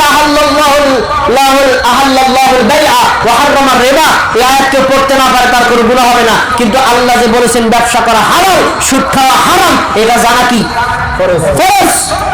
তাহলে অর্থ জানাটা গুরুত্ব আছে না নাই? আল্লাহ বলেছেন সূরা মুহাম্মাদের 24 নম্বর আয়াতে, আফালা ইয়াতাদাব্বারুনাল কুরআনা আম আলা কুলুবিন আকফালুহা। তাদের কি হলো? তারা কি কোরআন নিয়ে একটু চিন্তা গবেষণা করবে না? কোরআনের অর্থ জানার চেষ্টা করবে না? কোরআনটা একটু বোঝার চেষ্টা করবে না? নাকি তাদের অন্তর তালা মারা হয়েছে? নাউযুবিল্লাহ। কত ভয়ঙ্কর কথা! যারা কোরআনের অর্থ জানতে চায় না, জানার চেষ্টা করে না, আল্লাহ তাদের ব্যাপার বলেছে তাদের অন্তর তালা মারা। আমরা কি অন্তর তালা মেরে রাখতে চাই না খোলা রাখতে চাই? তাহলে কোরআন অর্থ জেনে চেষ্টা করুন। যারা বাংলা পড়তে পারেন, কোরআন আরবি পড়তে পারেন না, এখন কোরআনের অনুবাদ আছে না নাই? প্রত্যেকটা মোবাইলে পাওয়া যায়। আপনি নিয়মিত কোরআনের আয়াতের অর্থ জানার চেষ্টা করবেন। এরপরে কোরআনের তাফসীর জানা, এটা জরুরি না কিন্তু দরকার। সব ক্ষেত্রে না, যে ক্ষেত্রে আমরা বিশেষ বিশেষ আয়াত আছে সেখানে তাফসীর জানা দরকার, কিন্তু তাফসীর ক্ষেত্রে একটা মোস্ট ইম্পর্টেন্ট কথা হলো যে তাফসীর খেয়াল করতে হবে কখনো অনুবাদের বিপক্ষে গেছে কিনা, কারণ অনুবাদের বিপক্ষে গেলে ওই তাফসীর মানা যাবে না। অনুবাদটা আল্লাহর বাণী, তাফসীরটা মুফাসসিরের বাণী। তাফসীর করেছেন একজন মানুষ, আর অনুবাদটা আল্লাহর কথা, আয়াতটা আল্লাহর কথা। মানুষের কথা ভুল হতে পারে, আল্লাহর কথা ভুল হতে পারে না। আপনারা যদি তাফসীর পড়তে চান, একটা শ্রেষ্ঠ তাফসীর বলে দেই। প্রত্যেক আলেমদের কাছে একটা তাফসীর বিশ্ববিখ্যাত সেরা তাফসীর বলে গণ্য। তাফসীরটা হচ্ছে তাফসীর ইবনে কাসীর। নাম শুনেছেন? তাফসীর ইবনে কাসীর। এই তাফসীরটা পড়ার চেষ্টা করবেন। এটা পড়ার পাশাপাশি অন্যান্য তাফসীর আপনি ফলো করেন, ভালো কথা, কিন্তু এই তাফসীরটার ব্যাপারে সকল আলেম একমত, এটি একটি উৎকৃষ্ট এবং শ্রেষ্ঠ তাফসীর। শেষ করলাম কোরআন সম্পর্কে। এবার ইসলামী জ্ঞানের দ্বিতীয় উৎস হলো হাদিস। জানা দরকার আছে না? এক্ষেত্রে আমাদের সমাজের দুর্বলতা খুব বেশি। অনেক আলেমকে দেখা যায় কোরআনের অনেক আয়াতের অর্থ জানে, অনেক সূরার অর্থ জানে, বয়ান করলে কোরআন দিয়ে কথা বলে, বয়ান করলে অনুবাদ দিয়ে কথা বলে, বয়ান করে তাফসীর দিয়ে কথা বলে, কিন্তু হাদিস সম্পর্কে তার জ্ঞান একেবারে সীমিত। আলেমদের যদি এই অবস্থা হয়, সাধারণ মানুষের হাদিস সম্পর্কে দুর্বলতা আছে না? অথচ ইসলামকে কমপ্লিট ভাবে বুঝতে হলে, বিশুদ্ধভাবে বুঝতে হলে, বিশেষ করে কোরআন যদি সঠিকভাবে বুঝতে চান, হাদিসের দরকার আছে না? অবশ্যই দরকার আছে। আল্লাহ কোরআনে বলছেন আকিমিস সালাত, সালাত কায়েম করো। এখন সালাত দাঁড়ায়া কায়েম করবেন, শুয়ে কায়েম করবেন, বসে কায়েম করবেন, হেঁটে কায়েম করবেন, কাত হয়ে কায়েম করবেন, পশ্চিম দিকে কায়েম করবেন না পূর্ব দিকে কায়েম করবেন, আল্লাহ কোরআনে বিস্তারিত বলেন নাই, মূল মূল বিষয়গুলো বলেছেন। বিস্তারিত কথা কোথায় পাওয়া যাবে?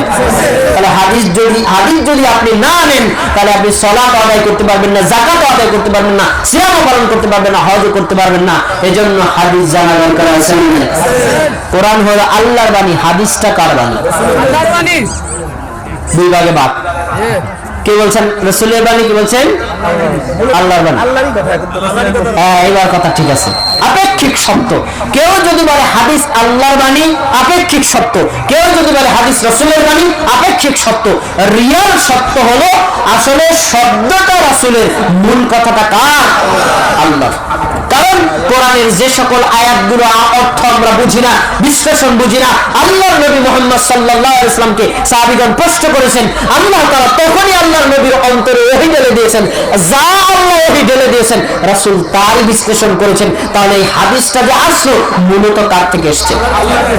তাহলে কোরআনের উৎস যেখানে, হাদিসের উৎস সেখানে। এজন্য আল্লাহ বলেন ওয়ামা ইয়ানতিকু আনিল হাওয়া ইন হুয়া ইল্লা ওয়াহিয়ুন ইউহা। আল্লাহর নবী মুখ দিয়ে একটা কথাও বলতেন না ধর্মীয় বিষয় সম্পর্কে, যতক্ষণ পর্যন্ত ওহী তাকে না করা হতো। ওই করতেন কে?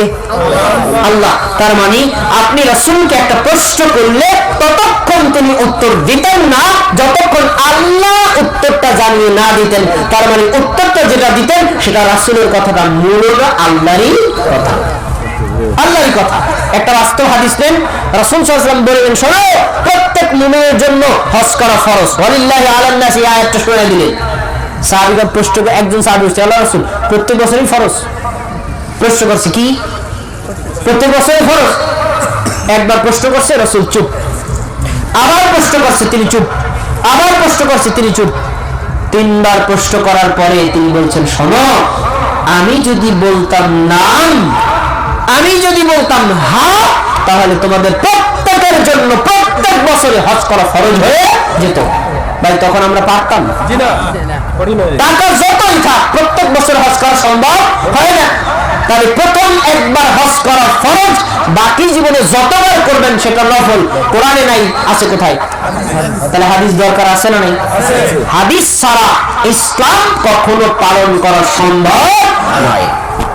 হাদিস এমন একটা এলেম, হাদিস যদি কেউ পড়ে তাহলে তার ইসলাম সম্পর্কে জানার কৌতূহল অনেক অনেক অনেক বেড়ে যায়। বাস্তব একটা হাদিস নেন, সহিহ বুখারী আবু হুরায়রা রাদিয়াল্লাহু তাআলা আনহু থেকে বর্ণিত আছে, 99 নম্বর হাদিস। আবু হুরায়রা রাদিয়াল্লাহু তাআলা আনহু বলেন, কিয়া ইয়া রাসূলুল্লাহ মান আসআদুন নাসি শাফাআতিকা ইয়াউমাল কিয়ামাহ। হে আল্লাহর রাসূল, কিয়ামতের দিন আপনার সুপারিশ পেয়ে ধন্য হবে এই লোকটা কে? প্রশ্ন করছে আবু হুরায়রা। কাকে? কাকে? আপনি সুপারিশ পাবেন কি পাবেন না এই প্রশ্ন আপনার মনে জাগে না? তো রাসূলের পাল্লাইতে প্রশ্ন করতে পারেন না, কিন্তু হাদিসে তার উত্তর আছে, জানা দরকার আছে না নাই? খেয়াল করেন। এখন এই রাসূল প্রশ্নটা পাওয়ার পরে সাথে সাথে উত্তর দিবেন, উত্তর না দিয়ে তার মন্তব্যটা শোনেন। ক্বালা, রাসূল বলছেন, লাকাদ রাআইতুকা, আমি তোমাকে দেখলাম, হিলসিকা আলাল হাদিসি, হাদিসের প্রতি তোমার এত আগ্রহ, এত জানার চেষ্টা, এত জানার জন্য লিপ্সা, আমার আশঙ্কা হয়েছে এরকম গুরুত্বপূর্ণ প্রশ্ন আবু হুরায়রা ছাড়া কেউ করতে পারবে না। তার মানে প্রশ্নটা গুরুত্ব আছে না নাই? আপনি রাসূলের সুপারিশ পাবেন কি পাবেন না, দরকার আছে না নাই?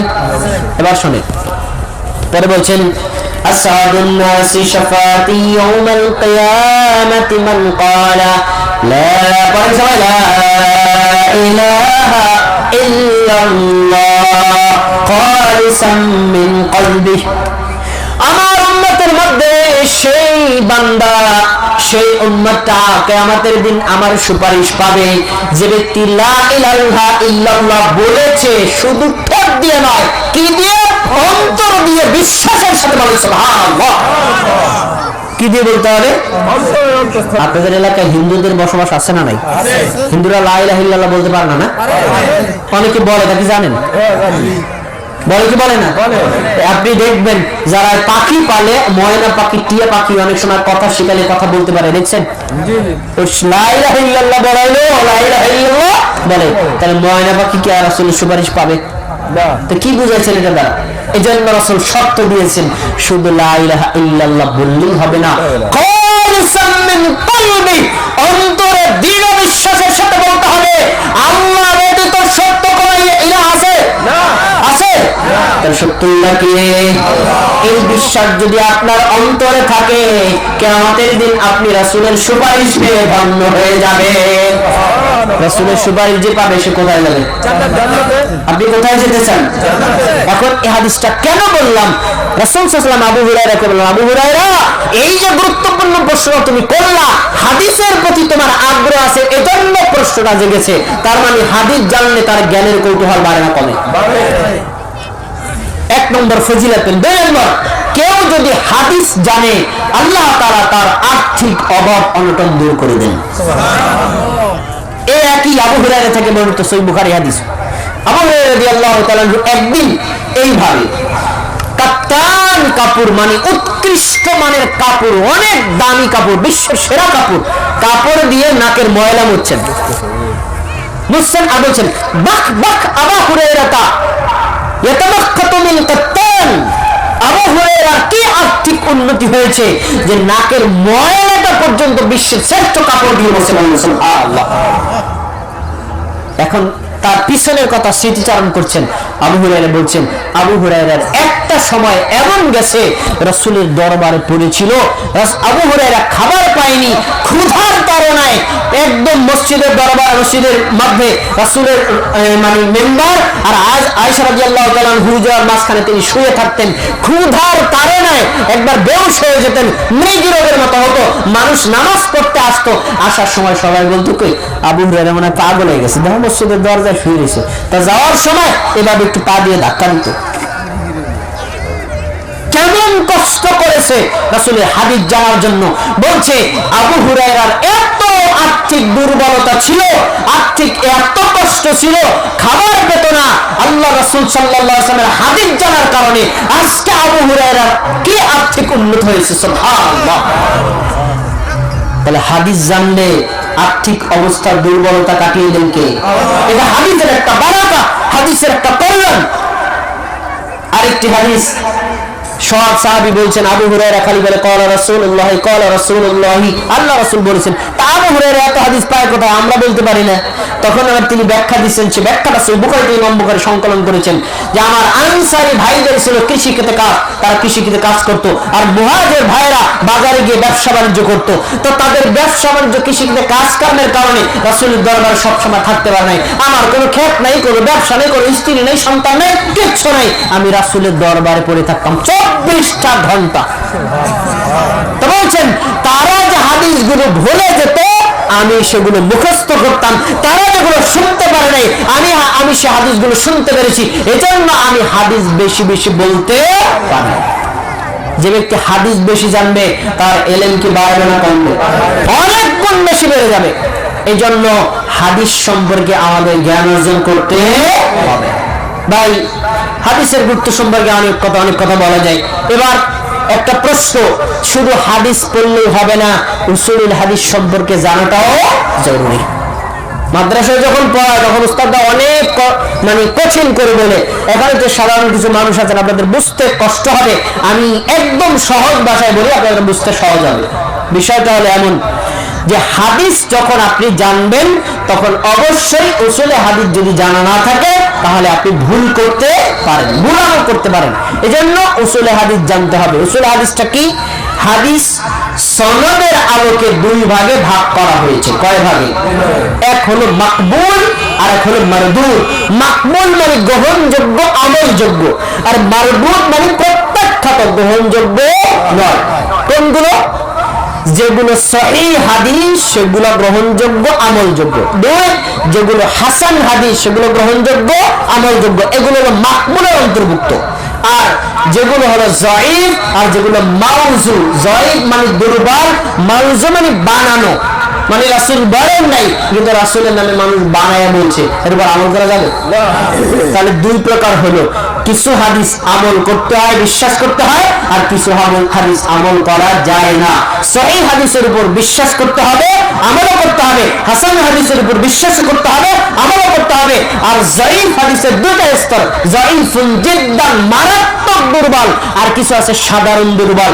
সাধারণ দুর্বল হাদিসের এক শর্তে আমল করা যায়, সেটা হলো এই হাদিসটার ভিত্তি যদি কোনো অন্য সহিহ হাদিস থাকে এবং হাদিসটি ফজিলত বর্ণনা করে, তখন জয়ীফ হাদিসের উপর আমল করা যাবে। কিন্তু যদি এটার সহিহ কোনো ভিত্তি না থাকে, হাদিসটা যদি মারাত্মক দুর্বল হয়, তাহলে দুর্বল হাদিসের উপর আমল করা জায়েজ নেই। এরপরে আসেন মাউজু। মাউজু মানে রাসূল বলেন নাই কিন্তু রাসূলের নামে বানিয়ে বলা হয়েছে, এটাকে বলা হয় মাউজু, বানোয়াট হাদিস। ভাই রাসূল যদি না বলে, রাসূলের নামে কেউ বানিয়ে বলে, এর উপর আমল করা যাবে? প্রশ্ন থাকতে পারে, বানোয়াট হাদিস, জাল হাদিস আছে? অনেকে ভাবতে পারে আছে। উত্তর অবশ্যই আছে। ভাই অরিজিনাল টাকা জাল টাকা আছে না নাই? অরিজিনাল ভোট আর জাল ভোট আছে না নাই? অরিজিনাল দলিল জাল দলিল আছে না নাই? যিনি বিশুদ্ধ নবী, আমাদের নবী ছিলেন আসলেই আল্লাহর প্রেরিত নবী, আর মুসাইলামাতুল কাজ্জাব উনি কি আসল নবী না ভণ্ড নবী? তাহলে ভণ্ড যেমন নবী হয়, যাও যেমন দলিল হয়, যাও যেমন ভোট হয়, যাও যেমন টাকা হয়, অনুরূপ জাল হাদিসও হয়। তো কিভাবে ধরবেন জাল হাদিস? ধরার কিছু কৌশল আছে। একটা কৌশল আমি আমার বাস্তবে প্রয়োগ করেছি, কৌশলটা আপনাকে শোনাই। একজন হাফেজ, মাওলানা, মুফতি আমার সাথে কথা বলছেন আমার কক্ষে বসে। তিনি কথা প্রসঙ্গে বলছেন, আল্লাহ তাআলা কোরআনে বলেছেন, লাউলা খালাকতুল মা খালাকতুল আফলাক, হে নবী, আমি যদি আপনাকে সৃষ্টি না করতাম, আসমান জমিন কোনো কিছু আমি সৃষ্টি করতাম না। এই বাণীটা আপনারা শুনেছেন না শোনেননি? শুনেছেন? কাদের মুখে? সাধারণ মানুষের মুখে? ইংরেজি শিক্ষিত লোকের মুখে? কাদের মুখে? আলেমদের মুখে। তার মানে আপনারা বুঝে নিয়েছেন এটা কি হাদিস। আচ্ছা, এখন যখন বললেন তখন আমি তাকে বললাম, আপনি কি বলেছেন একটু বুঝে বলেন। তা আবার রিপিট করলো। এবার আমি তাকে বললাম, আপনি যে হাদিসটা বললেন এটা যদি কোরআন মাজিদের শুরু থেকে শেষ পর্যন্ত যে কোনো এক জায়গা থেকে দেখাতে পারেন, আমি আপনাকে 1,00,000 টাকা দিব। আর যদি দেখাতে না পারেন, ভাই আপনার টাকা দেওয়ার দরকার নেই, আপনি কি করবেন বলেন? এবার তুমি একটু থতমত খেয়ে গেছে। মানে কি? তার কথাটা সঠিক হলো না ভুল হলো, একটু আটকে গেছে। তখন যে বলছে, কোরআনে নাও থাকলে হাদিসে তো থাকতে পারে। একটু আগে বলেছে কিসের কথা? কোরআনের কথা যদি আমি বলি, কোরআনে যদি না থাকে, তাহলে কার নামে মিথ্যা বলা হয় বলেন তো? আল্লাহর নামে মিথ্যা বলা কি মহাপাপ, জাহান্নামের একটা কারণ। এরপরে যে বলছে হাদিসে থাকতে পারে বললে হবে না। কোন হাদিসে? বুখারী, মুসলিম, তিরমিজি, আবু দাউদ, নাসাই, মুসনাদ আহমদ, সহিহ ইবনে খুজাইমা, সহিহ ইবনে হিব্বান, সুনান দারমি, সুনান দারাকুতনি, কোন হাদিসের কিতাবে বলেন? তখন আর তিনি বলতে পারেন না। মানে এই হাদিসটা কোন হাদিসের কিতাবেই নেই। যে হাদিস হাদিসের কিতাবে নাই, এটাকে হাদিস হতে পারে? তাহলে কি হাদিস? জাল হাদিস। জাল হাদিস বলা হারাম, প্রচার করা হারাম, বিশ্বাস করা হারাম, আমল করা হারাম। জাল হাদিস যদি কেউ বলে, তো রাসূল সাল্লাল্লাহু আলাইহি ওয়াসাল্লাম বলেছেন, মান কাযাবা আলাইহি মুতাআম্মিদান ফালিয়াতাবাওয়া মাকাদাহু মিনান নার। কেউ যদি আমার নামে একটা মিথ্যা কথা বলে, সে ইচ্ছা করে তার ঠিকানাটা জাহান্নামে নিজেই বানায় দিয়েছে। তাহলে জাল হাদিস বললে কি হবে? জাহান্নামে যাওয়া লাগবে। জাল হাদিস কি সাধারণ লোকেরা বলে না আলেমরা বলে? তাহলে আলেমদের হাদিস সম্পর্কে সচেতনতার দরকার আছে না নাই? অবশ্যই দরকার। এখন সহিহ হাদিস কোথায় পাবো, হাসান হাদিস কোথায় পাবো, জয়ীফ হাদিস কোথায় পাবো, জাল হাদিস কোথায় পাবো? আপনাদেরকে মাত্র 3-4টা কিতাবের নাম বলবো, নামগুলো মনে রাখতে পারবেন, কারণ নামগুলো আগেও শুনেছেন। শোনেন, 1 নম্বর সহিহুল বুখারী। কি বলেন? আমাদের দেশে হুজুররা বলে বুখারী শরীফ, আসলে বুখারী শরীফ না, এটার নাম কি? সহিহুল বুখারী। 2 সহিহুল মুসলিম, কিন্তু বলে কি মুসলিম শরীফ না। বুখারী আর মুসলিম এই 2টা হাদিসের কিতাবে যত হাদিস আছে সব হাদিস সহিহ, একটা হাদিসও জয়ীফ নাই, একটা হাদিসও জাল নাই। তার মানে সহিহ বুখারী এবং সহিহ মুসলিম এটা প্রত্যেকটা মুসলিম পড়তে পারে, বিশ্বাস করতে পারে, আমল করতে পারে নির্দ্বিধায়, এতে কোনো দ্বিধা সংকোচ নেই।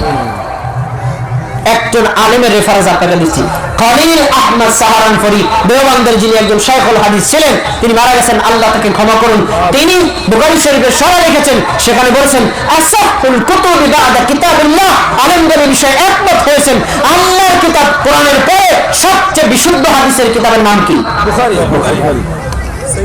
তার মানে সহিহ বুখারী মুসলিমের সব হাদিসই আপনি আমল করতে পারবেন, প্রচারও করতে পারবেন, বিশ্বাসও করতে পারবেন।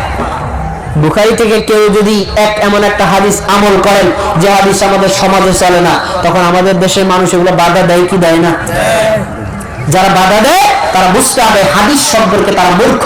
কেউ যদি রাসূলের একটা আমলকে বাধা দেয়, মূলত ওই ব্যক্তিকে বাধা দেওয়া হলো না, স্বয়ং আল্লাহ রাসূলের আমলকে বাধা দেওয়া হলো, স্বয়ং রাসূলের হাদিসকে বাধা দেওয়া হলো। যে ব্যক্তি রাসূলের হাদিসের বাধা দেয়, তাহলে সে ব্যক্তির আর ঈমান থাকে না। এরপরে তিরমিজি, আবু দাউদ, নাসাই, 3টা হাদিসের কিতাবের নাম বললাম। আরেকটা হলো মুসনাদে আহমদ। এই 4টা হাদিসের কিতাবে সহিহ হাদিস আছে, জয়ীফ হাদিস আছে, কিন্তু কোনো জাল হাদিস নাই। যেগুলো জয়ীফ আপনি সেগুলো ইন্ডিকেট করে আলাদা করে বাস বাকি সহিহ হাদিসগুলো আমল করবেন, বিশ্বাস করবেন, প্রচার করবেন নির্দ্বিধায়। এরপরে আছে ইবনে মাজাহ, মিশকাতুল মাসাবি, সুনানে দারামি, সুনানে দারাকুতনি, আর অনেক হাদিসের কিতাবের নাম আছে, যে হাদিসের কিতাবগুলোতে সহিহ হাদিস আছে, জয়ীফ হাদিস আছে, জাল হাদিসও আছে। আপনি যতক্ষণ পর্যন্ত জাল হাদিসগুলো ইন্ডিকেট করতে না পারবেন, জয়ীফ হাদিসগুলো ইন্ডিকেট করতে না পারবেন, ততক্ষণ পর্যন্ত সাধারণ মানুষের জন্য ওই হাদিসের কিতাবগুলো পড়াতে মানে লাভের চাইতে ক্ষতির পরিমাণটা বেশি হতে পারে। এজন্য আমরা চেষ্টা করব বুখারী, মুসলিম, তিরমিজি, আবু দাউদ, নাসাই এই হাদিসে এই 5-6টা কিতাব যদি পড়েন, ইসলামের সব বিষয় না হলেও প্রায় 90% বিধান এর মধ্যে চলে আসে। প্রিয় ভাইরা, তাহলে আমরা এই হাদিসের কিতাবগুলো পড়ব, বিশ্বাস করব আর আমল করব। আল্লাহ আমাদের তৌফিক দান করুন, বলেন আমিন।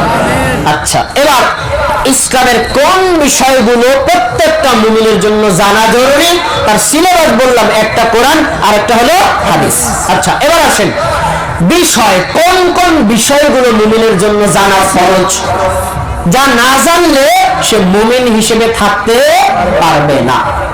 শোনেন, 4টি বিষয় একজন মুমিনের জন্য জানা ফরজ। 1 তাওহীদ, 2 শিরক, 3 সুন্নাত, 4 বিদআত। কয়টা নাম বলেছি? আমার সাথে বলবেন। 1 তাওহীদ, 2 শিরক, 3 সুন্নাত, 4 কি? কয়টা বললাম? এই 4টি বিষয় সম্পর্কে আলেম না, শুধু প্রত্যেক মুমিনকে, প্রত্যেক মুসলিমকে, নারী হোক পুরুষ হোক, প্রত্যেককে জানা জরুরি। যদি না জানে তাহলে সে নিজের অজান্তেই ইসলাম থেকে বোল্ড আউট হয়ে যাবে। কিভাবে? আপনি দেখেন, সাধারণ মানুষ তো দূরের কথা, আমাদের দেশের অনেক আলেমই জানে না তাওহীদ কাকে বলে, তাওহীদ কত প্রকার, কি কি জানে না, অথচ জানা কি ফরজ। দেখুন তাওহীদটা কি? তাওহীদ শব্দের অর্থ হলো একত্ব প্রতিষ্ঠা করা বা একত্ববাদ কায়েম করা। এই একত্ববাদ দ্বারা উদ্দেশ্য কার একত্ববাদ? কার একত্ববাদ? আল্লাহর একত্ববাদ। আল্লাহর একত্ববাদটা কি? আল্লাহর একত্ববাদটা হচ্ছে সালাত, সিয়াম, হজ, যাকাত, দান, সদকা, রুকু, সিজদা, যত প্রকার ইবাদত আছে, প্রত্যেক প্রকার ইবাদত শুধুমাত্র, কেবলমাত্র, একমাত্র আল্লাহর জন্য নিবেদিত করাকে বলা হয় তাওহীদ। সালাত কার জন্য সবাই বলেন? সিয়াম কার জন্য? হয় নাই উত্তর কারোটাই, কারো উত্তর হয় নাই। এইটাই তো বুঝতে হবে তাওহীদটা কি। এজন্য আপনারা যারা বলেছেন আল্লাহর জন্য, উত্তর হয় নাই।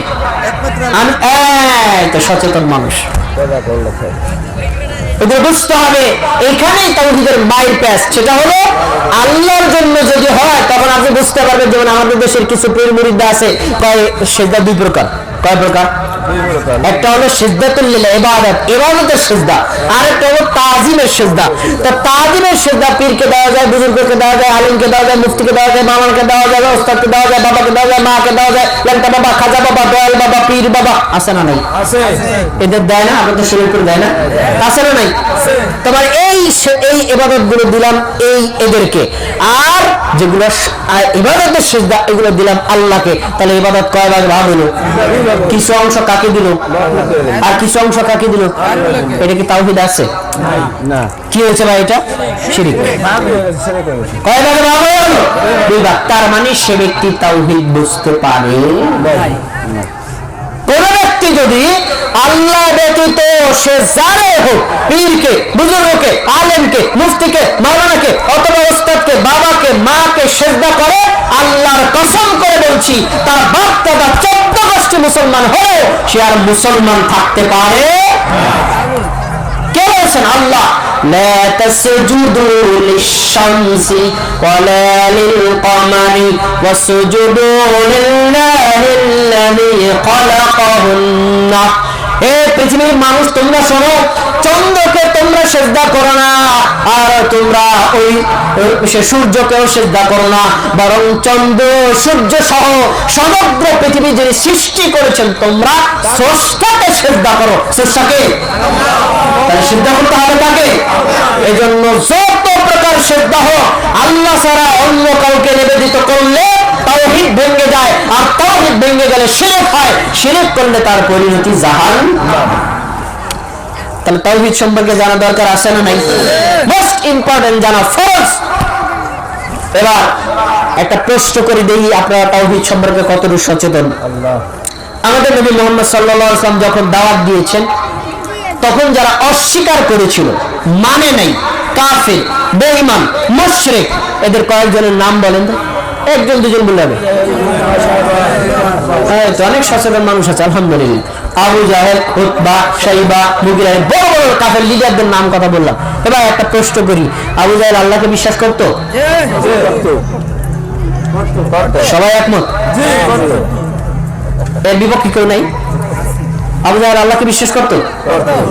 বিপক্ষে কেউ নাই? আপনারা লজ্জাবোধ কারণ করো। আমি প্রশ্ন করে উত্তর দিচ্ছি, কথাগুলো আপনাদের হৃদয়ে গেঁথে রাখার জন্য, আপনাদের হৃদয়ে গেঁথে রাখার জন্য। আবু জাহেল আল্লাহকে বিশ্বাস করত, ঠিক আছে, আপেক্ষিক মেনে নিলাম আপনার কথা, আবু জাহেল আল্লাহকে বিশ্বাস করো, তাহলে সে কাফের হলো কেন? আল্লাহর উপর ঈমান আনছে, তারা কাফের, তাহলে ঈমান আল্লাহ হয়েছে। এই জায়গায় হলে তাওহীদ বুঝতে হবে। শোনেন, আবু জাহেল, উতবা, শাইবা, মুগিরা, আবু তালেব, তারপরে আব্দুল মুত্তালিব এবং তৎকালীন সময়ে যাতে কাফের মুশরিকরা ছিল, প্রত্যেকে আল্লাহকে বিশ্বাস করত, একজনও আল্লাহকে অস্বীকার করত না। এবার আপনারা আমার গলা টিপে ধরেন, দলিল দেন, মুখের কথা মানি না, কে আর আপনি হয়ে যাব? দলিল লাগবে না? সূরা জুমার, সূরা ফুসসিলাত, আর অনেক আয়াত খুলে দেখেন আল্লাহ কি বলছেন। ওয়ালা ইন সাআলতাহুম মান খালাকাস সামাওয়াতি ওয়াল আরদ। নবী তুমি তাদেরকে প্রশ্ন করো, কাদেরকে? আবু জাহেল, উতবা, শাইবা, মুগিরাদেরকে প্রশ্ন করো, কি আসমান সমূহ সৃষ্টি করেছেন কে? জমিন সমূহ সৃষ্টি করেছেন কে? বলেন তো কে? আপনারা বলেছেন কি আল্লাহ না? আর কাফেররা কি বলতো? আল্লাহ আপনাদের সাথে তাদের উত্তরটা আপডেট দিয়েছে। কি বলছে? লা ইয়াকুলুল্লাহ, তারা অবশ্যই বলবে আল্লাহ। আপনি বলেছেন আল্লাহ, আর তারা কি বলেছে? কোনটা জোর বেশি? কোনটার ঈমান বেশি? কি বুঝলেন? আপনার সাথে তারা জোর দিয়ে বললো, তারপরে তারা কাফের কেন? তারপর তারা বেঈমান কেন? তারপর তারা জাহান্নামী কেন? কারণটা কি? কারণ জানা দরকার আছে না নাই? আরেকটা দলিল নেই, সূরা আনফাল 31, 32, 33 আয়াতগুলো খুলে দেখেন। আবু জাহেলের দোয়া আল্লাহ স্বয়ং কোরআনে তুলে দিয়েছে। আবু জাহেল দোয়া করছে কার কাছে? তাহলে যে আল্লাহকে বিশ্বাস করে না সে আবার আল্লাহর কাছে দোয়া করে কেন? আপনারা ভগবানের কাছে দোয়া করবেন? পিটাই করবেন? কেন করবেন না? আমরা ভগবানের বিশ্বাস করেন না। তাই আবু জাহেল কি দোয়া করছে? আল্লাহুম্মা, হে আল্লাহ, ইন কানা হাযা হুয়াল হাক্কু মিন ইনদিকা, এই মুহাম্মদ যদি সত্যি আপনার পক্ষ থেকে নবী আর রাসূল হয়, ফাআমতির আলাইনা হিজারাতান মিনাস সামা, তাহলে আমরা তো মুহাম্মদকে বিশ্বাস করি না, মানি না সে রাসূল এবং নবী হিসেবে, আপনি আসমান থেকে পাথরের বৃষ্টি বর্ষণ করে আমাদেরকে ধ্বংস করে দেন। দোয়া করছে কার কাছে? আল্লাহর কাছে। বলে না সবাই, কার কাছে? আল্লাহর কাছে। কে দোয়া করছে? কাফের না মুসলমান? তাহলে সে যদি আল্লাহকে বিশ্বাস না করতো তাহলে সে আবার কাফের হয় কিভাবে? আল্লাহর কাছে দোয়া করে কিভাবে? আমাদের নবীর নাম কি? তার বাবার নাম কি? আব্দুল্লাহ। আব্দুল্লাহ তো কি? আল্লাহর বান্দা। ভাই, কেউ যদি আল্লাহকে বিশ্বাস না করে তার ছেলের নাম কি আব্দুল্লাহ রাখবে? তার মানে তারা আল্লাহকে বিশ্বাস করতো কি করতো না? করতো। তারপরে তারা কাফের, বেঈমান কেন? এই কেমন উত্তর মনোযোগ দিয়ে শোনেন। তারা ঠিকই আল্লাহকে বিশ্বাস করত, তারা পরকালকে বিশ্বাস করত, তাদের বিশ্বাসের ধরন ছিল একটু অ্যাঙ্গেলটা কি? আল্লাহ ঠিকই সবকিছু স্রষ্টা, সবকিছুর পালন কর্তা, সবকিছুর ইবাদত আল্লাহ পান, তবে আল্লাহ তো অতি মহান, আল্লাহ সরাসরি কারো ইবাদত নেন না, আল্লাহ ভায়া করে নেন, অ্যাঙ্গেল করে নেন। অ্যাঙ্গেল কারা? ওই বিশেষ বিশেষ ব্যক্তিরা আল্লাহর ইবাদত করে খুব আল্লাহ মানে প্রিয় হয়ে গেছে, ওই তাদের নামে ওজ্জা, তারপরে আরো কিছু আছে লাত, ওজ্জা, মানাত, ওদের নামে তারা মূর্তি বানায় বলছে এদের নামে তোমরা মানত করো, এরা যেহেতু আল্লাহর প্রিয় ছিল, তুমি যদি তার নামে মানত করো তাহলে সে বলবে এই আব্দুল্লাহ আমার কত ভক্ত, আল্লাহ তুমি তাকে ক্ষমা করে দাও। তার মানে আল্লাহ সরাসরি ক্ষমা করবে না, তার মাধ্যমে চাইবা। এই যে মাধ্যম, এই যে ভায়া, এই অ্যাঙ্গেলে বিশ্বাস করার কারণে তারা ইবাদতটা আল্লাহকে না দিয়ে দিছে কারে? মূর্তিকে। কাকে দিছে? মূর্তিকে। এই যে কিছু ইবাদত অন্যকে দিল, এখন কি তাওহীদ আছে না গেছে? আছে না গেছে? এই জন্যই তারা কাফের আর মুশরিক। এরকম তাওহীদ ভঙ্গকারী বাংলাদেশে একজনও নাই, না? আছে আছে না? শুধুমাত্র আল্লাহর ইবাদত করলে হবে না, দুনিয়ার উদাহরণ দেখেন। তুমি যদি মামলায় পড়ো, তুমি যদি কাউকে খুন না করো, তোমাকে যদি খুনের আসামি মানায়, তা তুমি এখন কাঠগড়ায় দাঁড়াইছো, তুমি যদি বলো আমি সুফি মানুষ, আমি কোনো খুন করি নাই, তোমাকে মাফ করবে না? তা কি করবা? তুমি উকিল ধরবা, উকিল তোমার পক্ষে বলবে না আমার মক্কেল আল্লাহর করি দুধের বাবা কিচ্ছু করে নাই। দেখেন যখন খুন হয়েছে, সে ছিল হলো একদিন শরীয়তপুর শহরে, খুন হয়েছে ডাঙ্গুরদা বাজারে, আমার মক্কেল ভালোর উপর ভালো, ব্যাস বেকসুর খালাস। তাহলে এখন একজন মাধ্যম ধরা লাগছে না লাগে নাই? ধরা লাগছে না লাগে নাই? তার মানে দুনিয়াতে আসামি থেকে মুক্তি পেতে হলে যেরকম ভায়া লাগে পরকালে লাগবে। এজন্য আমরা সবাই পীরের মুরিদ হই, পীরের পা টিপি, পীরের হাত পা টিপি, পীরের খেদমত করি, পীরকে সেজদা করি, এই পীর পরকালে আমাকে বাঁচাবে। বিশ্বাস কি ঠিক আছে না ভুল? যদি তার বিশ্বাস ঠিক থাকে তাহলে আবু জাহেল 1 নম্বর মুসলমান। আবু জাহেলের বিশ্বাস ছিল সরাসরি আল্লাহর কাছে চাইলে পাওয়া যায় না, ভাইয়া মাধ্যম দিয়ে চাইতে হবে। আর তুমিও বড় পীরের ভাইয়া মাধ্যম দিয়ে চাইতে হবে। তাহলে তোমার বিশ্বাস আবু জাহেলের বিশ্বাসের মধ্যে কোনো পার্থক্য নেই। এরকম বিশ্বাসী মুসলমান আছেন না নাই? না এরকম? ওরে আল্লাহ, কেমন আছে সেটা কি জানেন? আমি নিজের মুখে শুনেছি, আমার পীর যা বলে কোরআনে থাকুক আর না থাকুক, হাদিসে না থাকুক অথবা না থাকুক, এমন কি আমার পীর যদি জাহান্নামে যায় আমি জাহান্নামে যাব। এরকম আছে না নাই? তাহলে তাওহীদ সম্পর্কে জ্ঞান থাকার কারণে এরকম, মানে যদি থাকতো তাহলে এরকম হতো না, যেহেতু তাওহীদ সম্পর্কে তাদের জ্ঞান নেই, এজন্য এই পরিণতি হয়েছে। এর বিপরীত হলো শিরিক। শিরিক তো বললাম আল্লাহ ছাড়া অন্য কাউকে যদি ইবাদত দেন, সেটা যে কোনো ধরনের ইবাদত হোক, অন্য কাউকে দিলে শিরিক হবে। শিরিক আছে যেখানে তাওহীদ থাকবে না সেখানে, তাওহীদ আছে যেখানে শিরিক থাকবে না সেখানে। আমরা কি শিরিক যুক্ত ইবাদত করব না তাওহীদ যুক্ত ইবাদত করব? আল্লাহ আমাদেরকে তাওহীদের উপর অটল অবিচল থাকার তৌফিক দান করবেন আমিন। এবার আসেন সুন্নাত আর বিদআত, ঠিক ওটার বিপরীত। সুন্নাত অর্থ হলো পদ্ধতি, তরিকা, রাস্তা, আর এর বিপরীত হলো বিদআত, নতুন বানানো তরিকা, নতুন বানানো পদ্ধতি, নতুন বানানো ইবাদত। তাহলে সুন্নাতের বিপরীত হলো বিদআত, আর বিদআতের বিপরীত কি? সুন্নাত। সুন্নাত অনুযায়ী ইবাদত করা ফরজ। জোহর নামাজ কয় রাকাত? 4 রাকাত হলো ফরজ, আগে 4 রাকাত কি? পরে 2 রাকাত কি? এই 2 রাকাত আপনি পড়লে অনেক নেকি হবে, জান্নাতে আপনার জায়গা হবে। কিন্তু যদি কোনোদিন ছেড়ে দেন, একদিন না পড়েন, আপনার জাহান্নাম হবে না, কারণ এটা সুন্নাত। এটা হলো ফিকহের ভাষায় সুন্নাত। আর হাদিসের ভাষায় যে সুন্নাত, এটা দ্বারা উদ্দেশ্য ইবাদতের পদ্ধতি। তাহলে ইবাদতের পদ্ধতি, তরিকা, রাস্তা কার হবে? কার হবে? ইবাদত হবে আল্লাহর, তরিকা হবে কার? জোরে বলতে হবে, ইবাদত হবে কার? আর এই ইবাদতের তরিকা কার? ওইটাই বলা হয় সুন্নাত।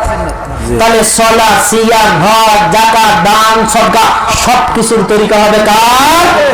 আল্লাহর নবী মুহাম্মদ সাল্লাল্লাহু আলাইহি সাল্লামের। এজন্য সুন্নাত অনুযায়ী আমল করা ফরজ। মুয়াত্তা মালিক একটি হাদিস বর্ণিত হয়েছে, হাদিসটি মুরসাল কতবে সহিহ। রাসূল সাল্লাল্লাহু আলাইহি সাল্লাম বলেছেন, তারাকতু ফীকুম আমরাইন, আমি তোমাদের কাছে দুটো বিষয় রেখে যাচ্ছি। একটা হলো কিতাবুল্লাহ, আল্লাহর কিতাব, নাম কি? আল্লাহর কিতাবের নাম কি? সুন্নাতা রাসূলি, আরেকটা হলো রাসূলের সুন্নাত। রাসূলের সুন্নাত, রাসূলের তরিকা, রাসূলের পদ্ধতি, রাসূলের জীবনাদর্শ। আমাদের নবী সাল্লাল্লাহু আলাইহি ওয়াসাল্লাম যেভাবে, যেখানে, যতটুকু ইবাদত করেছেন, এটার নামই সুন্নাত। আপনি সুন্নাত তরিকায় ইবাদত করলে আল্লাহ ইবাদত কবুল করবেন। সুন্নাতের বাইরে যদি বিদআত তরিকা করেন, আল্লাহ ইবাদত কবুল করবেন? আল্লাহ আপনার ইবাদত বাতিল করে দিবেন। আমরা কি সুন্নাত মতো ইবাদত করব না অন্য মতো করব? দেখেন আল্লাহ রাসূলের আদেশ, সহিহ বুখারী 631 নম্বর হাদিস। রাসূল সাল্লাল্লাহু আলাইহি ওয়াসাল্লাম বলেন, সাল্লু কামা রাআইতুমুনি উসাল্লি, তোমরা আমাকে যেভাবে নামাজ পড়তে দেখেছো এইভাবে নামাজ পড়ো। তাহলে নামাজ কার মতো পড়তে হবে? আলেমের মতো, পীরের মতো, বুজুর্গের মতো? কার মতো পড়বেন? কার মতো? যদি রাসূলের মতো পড়েন, তাহলে সুন্নাত তরিকায় ইবাদত হয়, আল্লাহ এই ইবাদত কবুল করবেন এবং এর বিনিময়ে আল্লাহ জান্নাত দিয়ে দিবেন। সুবহানাল্লাহ। একটা হাদিস শুনেন, সহিহ বুখারী। রাসূল সাল্লাল্লাহু আলাইহি ওয়াসাল্লাম বলেন যে কুল্লু উম্মতি ইয়াদখুলুনাল জান্নাহ, আমার উম্মতের প্রত্যেকেই যাবে জান্নাতে। বলেন সুবহানাল্লাহ। আমরা কি মুসার উম্মত, ঈসার উম্মত, আদম আলাইহিস সালামের উম্মত? কার উম্মত? নামটা বলেন। নাম বলার পর কি বলতে হয়? এই আজকে মাদ্রাসা মাহফিল, মাদ্রাসার নাম কি বলেন? বাইতুর রাসূল, মানে রাসূলের বাড়ি। এখন রাসূল শব্দের আসরে নাই, কি বলতে হবে? দরুদ 2 প্রকার, একটা হলো বড় আর একটা হলো ছোট। বড় যেটা আমরা সালাতের মধ্যে পড়ি, আল্লাহুম্মা সাল্লি আলা মুহাম্মদ, আল্লাহুম্মা বারিক আলা মুহাম্মদ। আর বাইরে আপনি যখন রাসূল শুনবেন, নবী শুনবেন, মুহাম্মদ শুনবেন, কি বলবেন? একজোড়ে ঠোঁট বন্ধ করবেন না, বলেন কি বলবেন? সাল্লাল্লাহু আলাইহি ওয়াসাল্লাম। এখন শুনেন, তিনি বলছেন আমার উম্মতের প্রত্যেকেই যাবে জান্নাতে, ইল্লা মান আবা, তবে যে জান্নাতে যেতে অস্বীকার করবে সে যেতে পারবে না। এখানে কেউ আছেন জান্নাতে চান না? কেউ নাই, মুরব্বীরা কেউ নাই, সবাই জান্নাতে যেতে চান। তার মানে অস্বীকার করা কেউ নাই। এখানেও আছে, প্রমাণ দেন, এখানেও আছে, দেখবেন, আমি দেখাচ্ছি সামনে। তিনি বলছেন, সাহাবীরা প্রশ্ন করছেন, ক্বালু ওয়া মা ইয়াবা ইয়া রাসূলুল্লাহ, আল্লাহর রাসূল কি বলছেন? কোন মানুষ কি আছে জান্নাতে যেতে চায় না? হিন্দুরা যাইতে চায় হলো স্বর্গে, আর খ্রিস্টানরা যেতে চায় প্যারাডাইসে, তো সবাই তো জান্নাত চায়, কে চায় না? তিনি বলছেন, চায় না কে দেখবা কিভাবে? তার গায়ে লেখা নাই, তার পোশাকে লেখা নাই, তার কপালে লেখা নাই, তার কার্যক্রম আর আকীদা দেখবা। কি? মান আতাআনি দাখালাল জান্নাহ, যে আমলের ক্ষেত্রে, কথার ক্ষেত্রে, কাজের ক্ষেত্রে, দুনিয়ার ক্ষেত্রে, সকল ক্ষেত্রে একমাত্র আমি নবীর অনুসরণ করলো, এই যাবে জান্নাতে। সুবহানাল্লাহ। তাহলে রাসূলের সুন্নাত মানলে কোথায় যাওয়া যাবে? এরপরে বলছেন, ওয়ামান আসানি ফাকাদ আবা, যে ব্যক্তি আমার সীমা লঙ্ঘন করলো, আমি বলেছি মানলো না, আমি করেছি করলো না, আমি অনুমোদন দিয়েছি অনুমোদন দিও না, আমার কথা শুনলো কিন্তু মূল্যায়ন করলো না, কোথায় যাবে? তার মানে সে নিজেই জান্নাতে যেতে অস্বীকার করে, নিজেই জান্নাতে যেতে অস্বীকার করলো। এজন্য রাসূল সাল্লাল্লাহু আলাইহি ওয়াসাল্লামের একটা হাদিস পেলে আমরা মানবো না অমান্য করব? আমরা রাসূলের সুন্নাত মানবো না অমান্য করব? এবার সুন্নাতের বিপরীত হলো বিদআত। 2-4 মিনিটে শেষ করছি, খুব ভালো যোগ দিয়ে শোনেন। বিদআতের সংজ্ঞা আমরা অনেকে বুঝি না। বিদআত অর্থ নতুন আবিষ্কার। তো নতুন আবিষ্কার বিদআত অনুযায়ী আমল করা হলো হারাম, বিদআত নিষিদ্ধ। আপনার এই বাইতুর রাসূল সাল্লাল্লাহু আলাইহি ওয়াসাল্লামের মাদ্রাসায় এক আলেম এরকম বিদআতের উপর কঠোর বক্তব্য দিল। বক্তব্য দেওয়ার সময় বললেন বেদাত মান্য করা হারাম, বেদাত আমল করা হারাম, বেদাত যে করে সে ব্যক্তি আল্লাহ রাসূলের শাফাআত পাবে না, ইত্যাদি ইত্যাদি কথা বলবো। তখনই আপনি বললেন, বলো আচ্ছা আলোচনা শেষ হয়েছে? জি, আমার একটা প্রশ্ন আছে। আপনি কি দিয়ে ওয়াজ করছেন? মাইক দিয়া। রাসূলের জামানায় মাইক ছিল? তিনি কি নতুন আবিষ্কার না পুরানো আবিষ্কার? ক্ষেত্রে না, বলেন এটা কি ছিল? আমরা এখন ক্যামেরা করছি কি দিয়ে? মোবাইল রাসূলের জামানায় ছিল? এই যে সোফা সেটে বসছি রাসূলের জামানায় ছিল? এই যে লাইট বিদ্যুৎ লাইট রাসূলের জামানায় ছিল? তাহলে এগুলো বেদাত। অতএব আপনি নিজেই তো করছেন বেদাত, তা আপনি আবার বেদাতের বিরুদ্ধে বক্তব্য রাখার কে? প্রশ্ন আসে কি আসে না? এই প্রশ্ন যারা করে বুঝতে হবে তাদের বেদাতের আসল সংজ্ঞা জানা নাই। বেদাতের সংজ্ঞা জেনে নেন। দুনিয়াবি কোন কাজে বেদাত হয় না। রাসূলের জামানায় প্লেন ছিল না, এখন প্লেন আছে। রাসূলের জামানায় কম্পিউটার ছিল না, এখন আছে। একসময় ফেসবুক ছিল না, এখন আছে। একসময় ইউটিউব ছিল না, এখন আছে। ভবিষ্যতে আরো লক্ষ লক্ষ আবিষ্কার হবে। এগুলো হলো দুনিয়ার উন্নতি। দুনিয়ার উন্নতি খ্রিস্টান, বৌদ্ধ, হিন্দু সবাই ব্যবহার করে। কিন্তু ভাই আমরা যে সকল বেদাত করি ধর্মের নামে, ধর্মের নাম দিয়ে নেকির আশা, এগুলো কি হিন্দু করে, বৌদ্ধ করে, খ্রিস্টান করে? এজন্য এই বেদাত হয় ইবাদতের মধ্যে, ইবাদতের বাইরে কোনো বেদাত হয় না। ধরেন রাসূল সাল্লাল্লাহু আলাইহি ওয়াসাল্লাম যদি করেন উচ্চ স্বরে, আপনি যদি করেন নিম্ন স্বরে, রাসূলের সুন্নাত হয়েছে? রাসূল যদি করে একা, আপনি যদি করেন সম্মিলিত, হয়েছে? কি হয়েছে? বেদাত। বেদাত করলে আল্লাহ ইবাদত কবুল করবেন? বিস্তারিত অনেক কথা বলার সুযোগ নাই। প্রধান অতিথি জুলাই চলে এসেছেন। আজকে আমরা ইলমে দ্বীন শিক্ষার গুরুত্ব সম্পর্কে, তাওহীদ সম্পর্কে, শিরক সম্পর্কে, সুন্নাত সম্পর্কে, বেদাত সম্পর্কে যে কথাগুলো জেনেছি, আল্লাহ আমাদেরকে স্মরণ রেখে আমল করার তৌফিক দান করুন। আসসালামু আলাইকুম ওয়া রাহমাতুল্লাহি ওয়া বারাকাতুহু। জাযাকাল্লাহু খাইর।